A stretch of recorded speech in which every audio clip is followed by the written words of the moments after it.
The magic of radio, Curtis Dvorak. At the J. Wayne and Dolores Bar Weaver Manatee River Habitat and ViStar Skyscape entrance. I finally said skyscape. It's a tough one. Yeah. I want to say skyscraper. Right. Skyscape. Yeah. Right.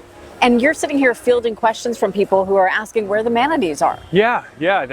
She must have been from out of town. I think she just happened. Right in front of us. I said, well, yeah, you're here. She didn't realize why all the attention. She didn't know that this was a brand new entrance. She thought this was just the entrance you walk up to, and that's pretty cool. As I'm sitting here waiting before, I've had a nice exhale moment. This has been 8 years in the making, and to see people standing in front of this glass, not an artist rendering, drawn people is really cool.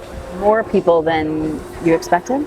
Yes. I mean, we hoped there'd be hundreds waiting, but you never know. And there was probably 1,000 people out here before we opened the gates. The first people, as you guys interviewed, 3:45 a.m. the first people showed up here to be in line, because the first 10 people got a tour immediately behind the scenes of this entire new Manatee River, and the first 100 people got manatee stuffies, stuffed animals. So.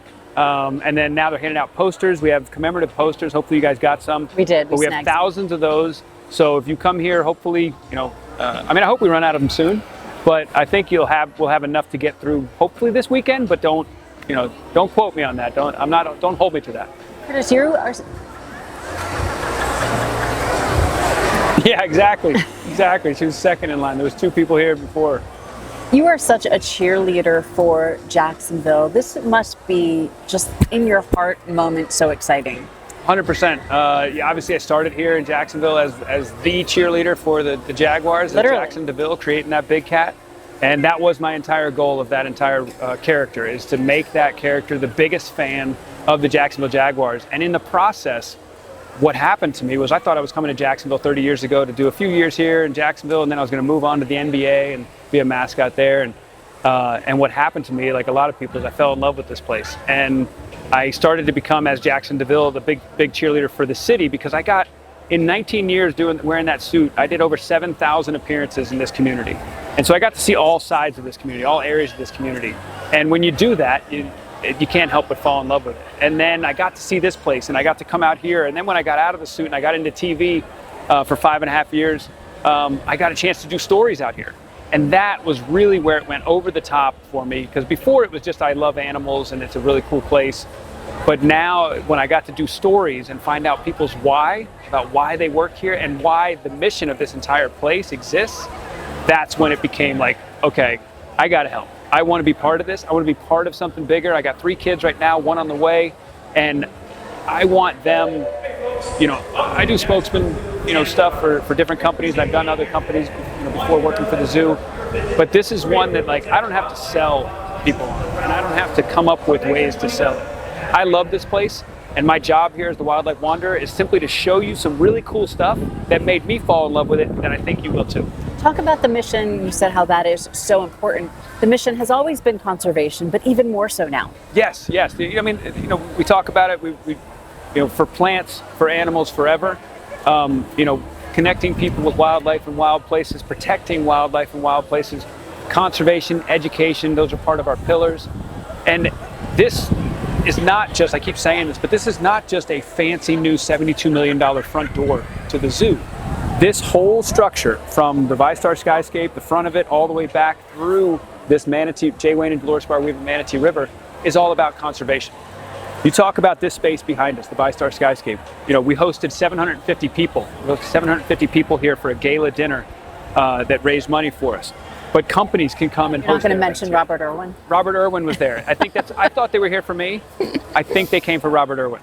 But whether, I tell people, whether you host an event here, which you can host a massive event under here, you can host an event up in our 200-person event room, you can host a smaller meeting in our boardroom. But whether you host an event here, whether you come here, buy a ticket, whether you buy something from our merchandise shop, whether you buy a cup of coffee from Brood or a beer, they serve beer, you are a conservationist. All of that money is going to conservation around here, and it drives what we do. And so as a 501c3, the more money we can make, the more conservation and education we can do. It's another great notch for Jacksonville because I was reading up a little bit earlier about how many actual care centers there are for manatees in the state of Florida. This is now the only one for the Northeast Florida region. There is one in Tampa, there's one in Orlando, SeaWorld, we talked about that briefly, and then there's the one in Orlando. It's an amazing conservation effort. Yeah. They don't have to be shipped around. Yes. There's no, you have to move this manatee here. We don't have space for this one in one of the 3 places that are available. Now there's a 4th in a place where that really needs it. Yes, yes. We have a lot of manatees up in the North Florida area. And you're absolutely correct. Our critical care center, which has been here since 2017, is behind the train tracks over there, and it's a small one. People have seen it as they come out here, and it's 2 small, basically medical pools that we can rehab and treat. This triples or quadruples. The numbers, 20 is the number I keep hearing, but this increases our capacity so much so, to your exact point, is now, in the past, we could hold a few, 3 to 5, but now when a manatee is rescued up in this area, we don't have to put them in the truck longer than need be, because they're mammals, they can breathe air, so it's fine, they can be in the truck and they're safe. But the longer they're in the truck, the stress and they're already in a critical state of health. Right. More stress is no good for the manatee. Exactly. Think about it like an ambulance ride. Would you rather have a short ambulance ride or a long ambulance ride? And one of the animals, the manatees we have right now that you're not seeing here, is over in our critical care center. His name's Tugboat, and he's 1,200 pounds. He's 1,200 pounds, and these that you're seeing in here, Cullen, Francesco, and Alpine, are only 500 pounds. I say only 500 pounds. They're small little floating potatoes. But Cullen is a great example of what we can do now. Where he stays, because he has buoyancy issues and he sinks, so he can't be in deep water anymore or he'll drown. So he needs to be in shallower water. So he is at a different hatchery. Talking about Tugboat. Tugboat. Mm-hmm. Tugboat was at a different hatchery. He stays there, and they needed to do some stuff to their water. So they needed a place to put him while they work on their facility. And so now we have that ability to do that because we have so much space. Right. So instead of having to move a 1,200-pound animal from Jacksonville to Tampa, Orlando, Miami, just into a tank that's next door. So much closer. Incredible. And that being said, these 3 guys are from Miami, right? I think so, yeah. And they're in their final stages, from what I've been told from the animal specialists. They're in their final stages. That's what these front-facing guest side pools are, is we call them, you see all the lettuce floating in there. We call these, this is the final stages, the fattening up, because they got to make weight before we can return them to the wild. And so that's where you'll see them out here. In the back, the medical pools there's 2 of the pools it's bigger than what we already have.